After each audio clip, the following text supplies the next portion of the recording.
श्री स्वामी समर्थ. स्वागत आहे तुमचं माझ्या YouTube चॅनलवरती. आजचा दिवस तुम्हाला खूप छान सुखाचा, समाधानाचा जाऊ देत. हीच मी स्वामींच्या चरणी प्रार्थना करते आणि आजच्या या नवीन व्हिडिओला सुरुवात करते. नुकतीच दिवाळी संपलेली आहे. दिवाळी अमावस्येच्या दिवशी आपण वर्षातील सगळ्यात मोठं लक्ष्मीपूजन केलेलं आहे. यामुळे आपल्या घरामध्ये लक्ष्मी स्थिर अखंड राहते. पण त्याचबरोबर त्रिपुरारी पौर्णिमेपर्यंत आपल्याला घरामध्ये एक सेवा करायची आहे. कारण या चातुर्मासाच्या काळामध्ये भगवान श्री हरी विष्णू निद्रिस्त होते आणि ते कार्तिकी एकादशीला, जिला देव उठणी एकादशी असं देखील म्हणतात, या दिवशी ते जागे होतात आणि त्यांना प्रसन्न करून घेण्यासाठी आपल्याला घरामध्ये काही विशेष सेवा व उपाय करायचे आहेत. असं केल्याने आपल्या घरामध्ये लक्ष्मी स्थिर अखंड निवास करते, कारण तिला तिच्यापेक्षाही प्रिय ही श्रीहरी विष्णूंची सेवा आहे. त्यामुळे हे काही साधे सोपे उपाय आपल्याला घरामध्ये करायचे आहेत. तर आजपासून जर तुम्ही हा व्हिडिओ बघत असाल तर अगदी तुम्ही या दिवशीपासून सुरुवात करू शकता, किंवा हा व्हिडिओ जर तुम्ही थोडासा लेट बघितलेला असेल तर त्या दिवशीपासून तुम्ही या सेवेला सुरुवात करू शकता. तर त्रिपुरारी पौर्णिमेपर्यंत आपल्याला रोज देवघरामध्ये ही एक वस्तू अर्पण करायची आहे. या एका ठिकाणी आपल्याला एक शुभचिन्ह काढायचं आहे, जे भगवान श्री हरी विष्णूंना अतिशय प्रिय आहे. आणि इच्छापूर्तीसाठी आपल्याला 2 हळकुंडाचा उपाय करायचा आहे. हा हळकुंडाचा उपाय रोज करण्याची गरज नाही, पण त्रिपुरारी पौर्णिमेपर्यंत कोणत्याही एका दिवशी तुम्ही हा उपाय करू शकता, किंवा त्रिपुरारी पौर्णिमेच्या दिवशी देखील करू शकता. तर हे उपाय आपल्याला कशाप्रकारे करायचे आहेत याविषयीची संपूर्ण माहिती जाणून घ्यायची असेल तर व्हिडिओ स्किप न करता शेवटपर्यंत बघा. चॅनलवरती पहिल्यांदा आला असाल तर नक्कीच सबस्क्राईब करा आणि असेच नवनवीन माहितीपूर्ण व्हिडिओ बघण्यासाठी बेल आयकॉनलाही क्लिक करा. त्यामुळे जेव्हाही मी नवीन व्हिडिओ अपलोड करेल तेव्हा त्याचं नोटिफिकेशन सर्वात आधी तुम्हाला मिळेल आणि तुम्ही एक पण व्हिडिओ मिस करणार नाही. 2 नोव्हेंबर पासून कार्तिक महिन्याला सुरुवात झालेली आहे आणि आपल्याला हे जे उपाय करायचे आहेत ते त्रिपुरारी पौर्णिमेपर्यंत करायचे आहेत. कार्तिक महिना हा भगवान विष्णू आणि देवी लक्ष्मीचा सर्वात प्रिय महिना आहे. पुराणात असं म्हटलं जातं की याच महिन्यामध्ये भगवान विष्णू योग निद्रेतून उठतात आणि आपली कृपा सर्वांवरती करतात.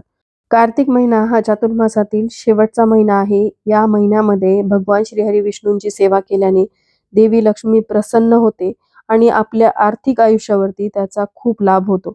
एखाद्या व्यक्तीस सतत जर कर्ज किंवा पैशाची चणचण भासत असेल तर त्या व्यक्तीने हे उपाय घरामध्ये केल्यास त्याला त्याचा निश्चित लाभ होतो. घरामध्ये सुख समृद्धी येते, घराची भरभराट होते आणि घरामध्ये अखंड लक्ष्मी नांदते.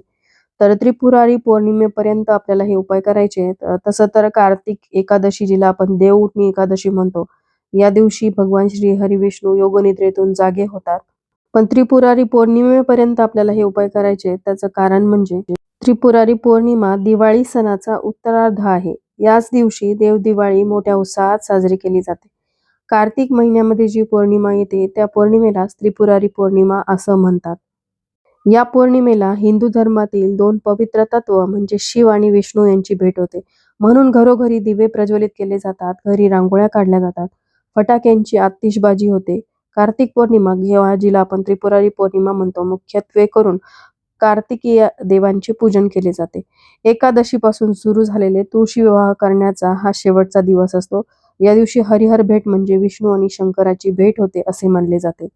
तर आता हा जो उपाय आपल्याला करायचा आहे तो त्रिपुरारी पौर्णिमेपर्यंत करायचा आहे. यामध्ये काही स्त्रियांना जर अडचण आलेली असेल तर तेवढे दिवस स्किप करायचे, किंवा तुम्ही हा उशिरा व्हिडिओ बघितला, 2 दिवस आधी बघितला तरी देखील तुम्ही तेव्हापासून या उपायाला सुरुवात करू शकता.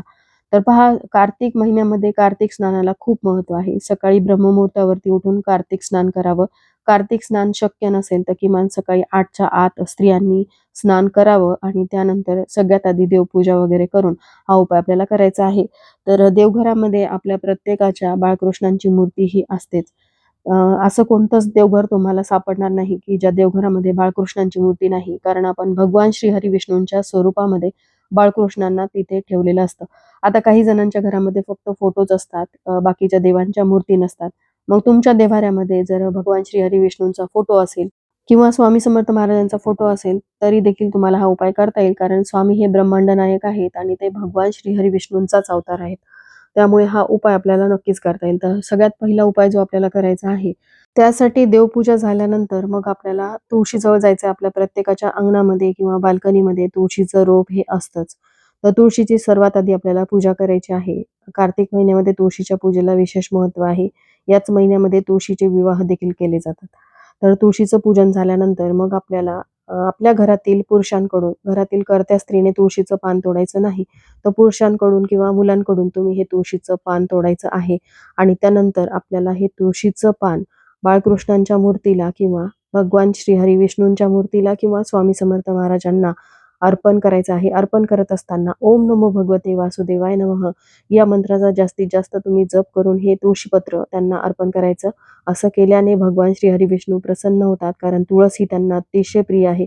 तुळशीला विष्णुप्रिया किंवा हरिप्रिया असं देखील म्हणतात. त्यामुळे त्रिपुरारी पौर्णिमेपर्यंत हा उपाय प्रत्येक स्त्रियांनी आवर्जून करायचा आहे. त्यानंतरचा दुसरा उपाय बघा, हा उपाय आपल्याला आपल्या घराच्या अंगणामध्ये करायचा आहे. जिथे तुम्ही तुळस ठेवलेली आहे तिथे हे एक शुभचिन्ह आपल्याला काढायचं आहे.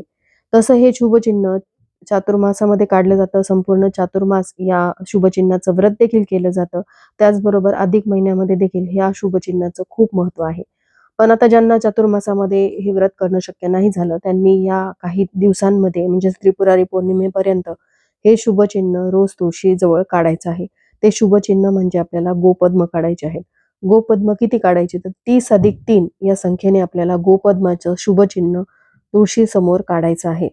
स्क्रीनवरती जसं तुम्हाला गोपद्माचं शुभचिन्ह दिसतंय अगदी तसंच 30+3 या संख्येने तुम्हाला गोपद्म काढायचे आहेत. रांगोळीने काढायचे किंवा तुम्ही कुंकवाने काढू शकता.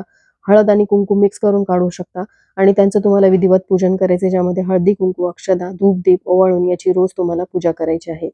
हे शुभचिन्ह श्रीहरी विष्णूंना अतिशय प्रिय आहे. त्यामुळे त्रिपुरारी पौर्णिमेपर्यंत नित्यनेमाने हे शुभचिन्ह तुम्हाला तुळशीसमोर काढायचं आहे. हे शुभचिन्ह ज्यांच्या घरात काढलं जातं त्यांच्या घरामध्ये साक्षात श्रीहरी विष्णू निवास करतात अशी मान्यता आहे. त्यानंतरचा तिसरा उपाय. आता हा उपाय तुम्हाला तुमच्या कठीणातील कठीण इच्छापूर्तीसाठी करायचा आहे.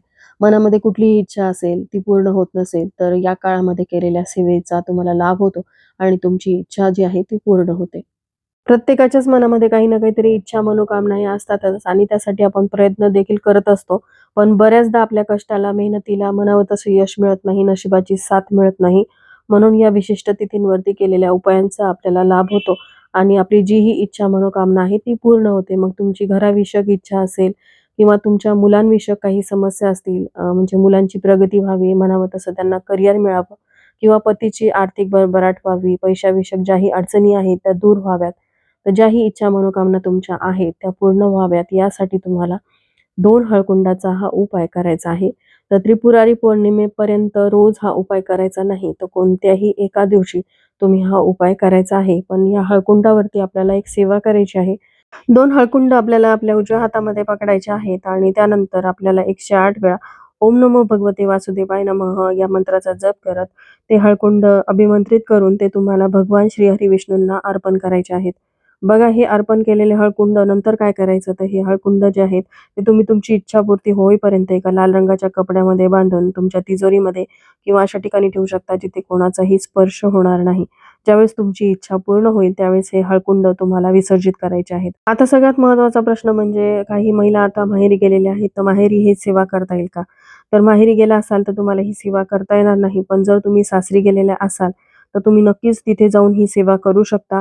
पण माहेरी किंवा इतर कुठे तुम्ही फिरायला गेलेले असाल तर तिथे तुम्हाला काय करायचं आहे, तर तिथे तुम्ही नामस्मरण करू शकता. ओम नमो भगवते वासुदेवाय नमः या नामाचं तुम्ही जप करू शकता. यामुळे देखील भगवान श्री हरिविष्णूंचे अखंड आशीर्वाद तुम्हाला लाभतील. आजपासून म्हणजे जेव्हापासून तुम्ही हा व्हिडिओ बघताय तेव्हापासून ते त्रिपुरारी पौर्णिमेपर्यंत महिलांनो नक्कीच ही सेवा तुम्ही घरामध्ये करा. भगवान श्री हरिविष्णू या सेवेमुळे प्रसन्न होतील. तर चला, याबरोबरच आजचा हा व्हिडिओ मी इथं सेंड करते. व्हिडिओ आवडला असेल तर लाईक, शेअर, सबस्क्राईब करा. श्री स्वामी समर्थ.